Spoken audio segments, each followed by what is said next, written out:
Banditos, I don't know what to tell you. Well, the first Descendant devs did it again. Another patch, 1.15, just hit. And you know what? It's got more good news with more good things to come. And the devs just opened up on more changes that are soon to come, including further enhancements to the special operations, weapon proficiency gains, and that ever so needed change to the reactor system. You're gonna wanna stick around for this one, Banditos. Let's get into the notes.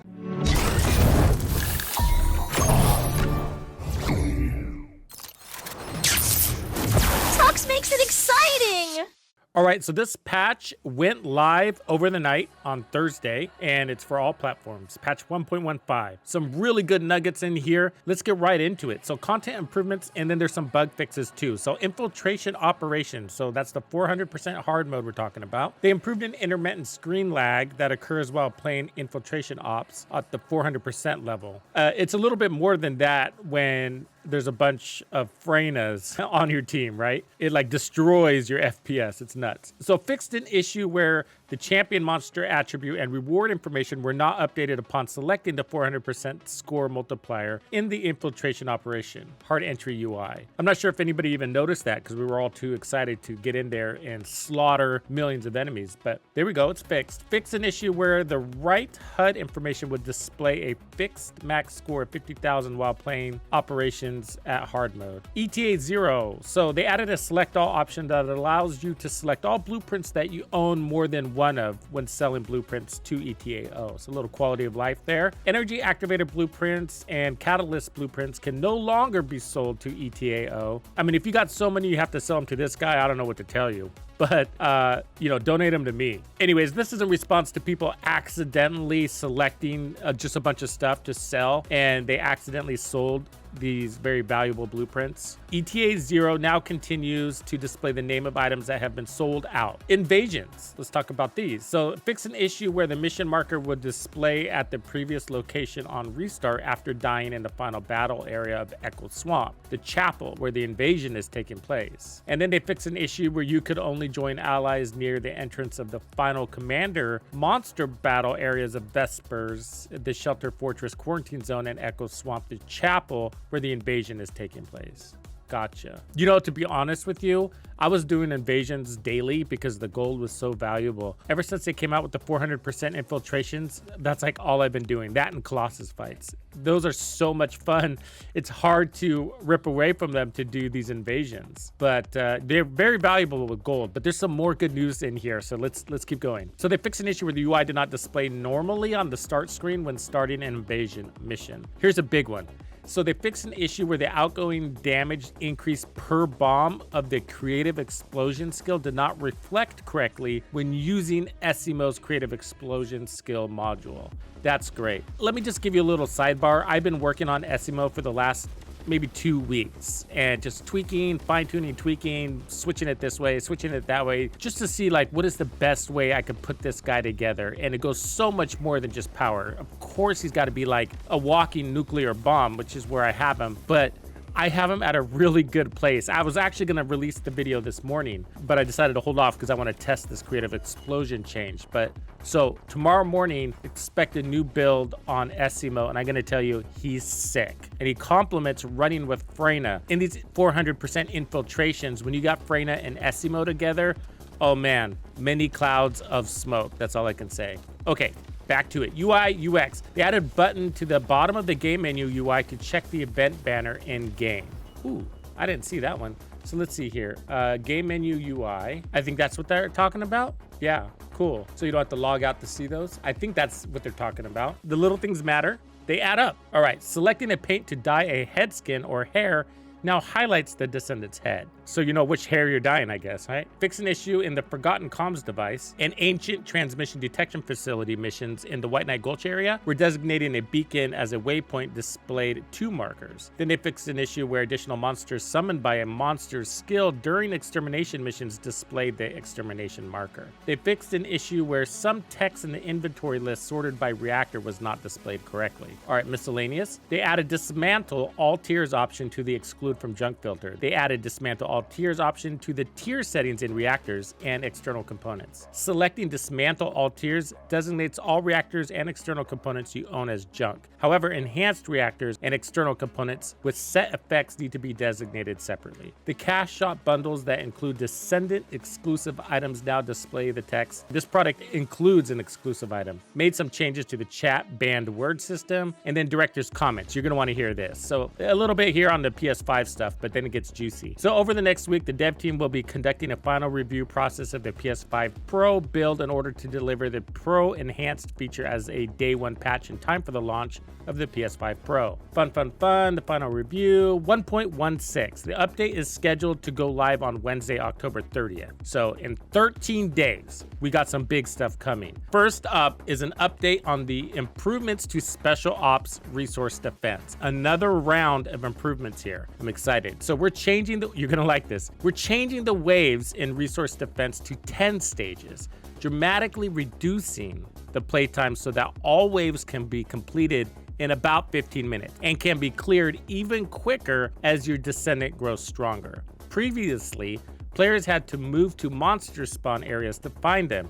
But with these improvements, battles will be concentrated around the defense objects. So like if you recall Echo Swamp, which is a popular one, you know how you had to kind of go to the spawns and you would be attacking out there, and then you'd see that your object that you were defending, the resource that you were defending, was under attack, and then you'd have to fly back over there to hold down the fort. The problem was most of the time you were spending out in the field fighting or really spawn camping, and not actually defending the object. Of course, you were defending the object, but you were spawn camping. So now they're gonna concentrate the fight around the object that you're defending so that all the fights are more centralized. By doing that, you're gonna get that same 400% infiltration feeling where you're just gonna be jam-packed with all of these enemies, thereby putting your builds more to the test. I'm really excited for this because I like special ops, and I think it's a shame if there's not enough playtime going into the special ops, because they're really fun and they're a little bit more flexible than the missions. So if we can get that 400% infiltration feeling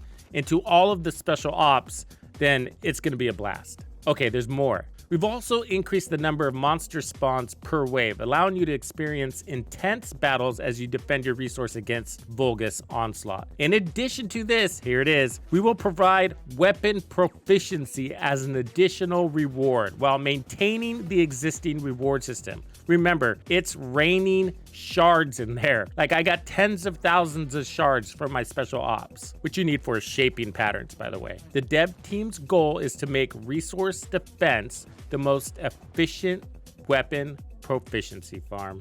There it is, folks. Right there. That's their goal. Let's see if they nail it on October 30th, just 13 days away. Don't break your back leveling up all your weapons now. There's no real hurry, but do what you do. Next, I would like to mention the addition of the Reactor implant system. I was totally waiting for this. I've been wondering because they were kind of quiet about it, or they didn't say anything about it in the last patch. So I was like, oh, it didn't make the cut in this patch, but they didn't say anything about it. And here it is. The dev team has been working on the Reactor implant system to eliminate the inconvenience of having to farm a new reactor every time you switch to a new weapon. One ultimate reactor can have up to 3 weapon optimization conditions. This allows you to change weapons during combat and still maintain your optimization conditions. That's sweet. Because, you know, like if you're running the Secret Garden, which is giving you tech damage and you have tech on your reactor, and then you switch to your Fallen Hope so you can get some faster shots out, all of a sudden you lost all of that skill damage, and that sucks. So they're fixing that. Also, the second and the third optimization conditions can be changed at any time, giving you the freedom to apply the optimization conditions you want whenever your weapon settings change. I mean, I guess we'll just have to see what exactly they mean by that. But the optimization conditions here, they say the second and the third. There's only 2. I'm seeing there's the weapon, the mounting, and then you have your reached, and then you have your missed skill power. It's possible when they say your second and your third optimization conditions, they might be talking about the skill power boost ratio. That's possible, but we'll just have to wait and see exactly what they mean when the system comes out. Either way, it sounds like good things. We also have various QOL improvements and ultimate weapon revamps in the works. Wow.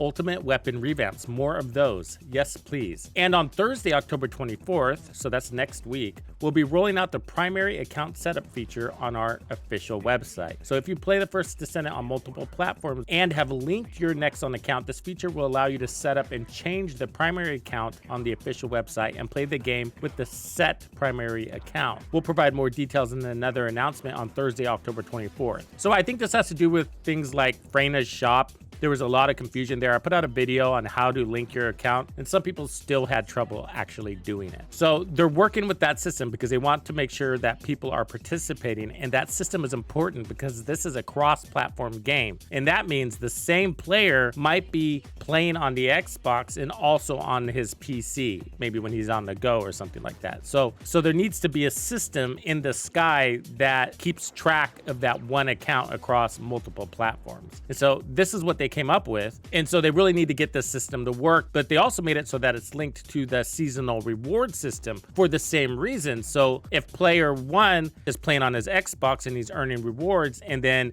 he's now on the go, maybe he's traveling and he's playing from his PC, so he wants access to those same rewards. So it's that central system in the sky that's keeping track of that. But it also causes confusion for a lot of people that just want something a little bit more simple. I believe they're trying to address this to make it more streamlined for everybody. Let's see if they can get there. But more details in another announcement on Thursday the 24th. We look forward to that. Then on Wednesday, October 30th, the highly requested rename game account feature will be released, which will also be announced in a separate announcement. That's highly requested, huh? You guys are asking for that? Cool. The dev team is always listening to your feedback, and we're giving all to make the first Descendant even more enjoyable to play. And I gotta say that's true, and I really feel that. I feel like every patch that goes by, this game just keeps getting better. And I don't think it's perfect. The biggest thing from what I can see is to keep enhancing the content that we have to engage with over and over. The replayable loop. That's really important to the longevity of looter shooters, that the base replayable content is good, because you're going to be playing those missions for many, many years to come. Yes, games expand on those of adding more dungeons and more Colossus fights, but that's the core of any looter shooter. And it's awesome when the devs nail it right out of the gate. That's great for them. But what's more important than that is progress to perfection, or continuous progress, because the game will evolve. The reality is that a lot of players fell off. We don't nearly have the same size of community as we did in day one. But the way I look at it is that's a good thing. Okay, hear me out. There's about, give or take, about 20,000 players at any given time playing this game. That's not small, but it's not huge for a season 1 either. And I think what that shows is the game's lack of depth at its initial launch. And so they lost a lot of players because that season 1 launch didn't have the depth to keep a lot of the players. And people realized that, they got bored and they bounced. Or they were frustrated with the grind and they bounced. But sadly, that's too bad, because every week this game just gets better and better and better. I know some people had some really bad luck, but I gotta say, that Frena grind was not much of a grind. It felt great. It felt rewarding. I mean, it only took me 3 hours, and maybe I had really good luck, but there were a lot of other people that had the same experience. They were saying 3-4 hours, or in a single session, one day, whatever it was for you. Yeah, I get how RNG works. So some people had bad luck, some people it took longer, but the point is that it was much more realistic than Ultimate Bunny and Ultimate Glay and Ultimate Ajax. Those were hard. And do you remember day 1 farming for Ultimate Biesa? Man, standing at that outpost doing one clear that took you 30 seconds every 5 minutes. I mean, it was painful. And that's the kind of stuff that was driving people away. But some of us, we saw that this game has legs. We saw what the game could be. And as long as the devs were listening and actively listening by responding with actual patches, which they've been doing on a regular basis, basically weekly, except for the holiday, then you could see that this game can be something really amazing. Now back to my comment. I think it was a good idea that a lot of players dropped off. Now we know who the core audience is. And now they know who the core audience is. And that's who they should be listening to and catering their updates to. Not the people that are gonna log in for a couple of hours a week and be disgruntled and then go bounce to a different game. That's not the core audience. I don't know, what do you guys think? Are these good signs of more great things to come? Are the devs moving at a realistic pace? Love to hear your thoughts below. Thank you for hanging out with me. My name is Tuxedo Bandido. That's Tito Bandido. One and only. And this was another episode of The First Descendant. If you found this video helpful, subscribe, like, and turn on notifications to ensure you don't miss out on the fantastic experiences waiting for you in The First Descendant.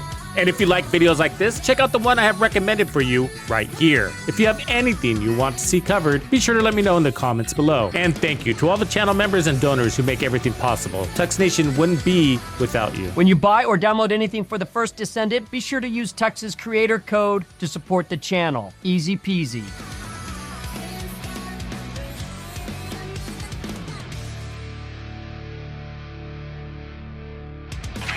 Follow me.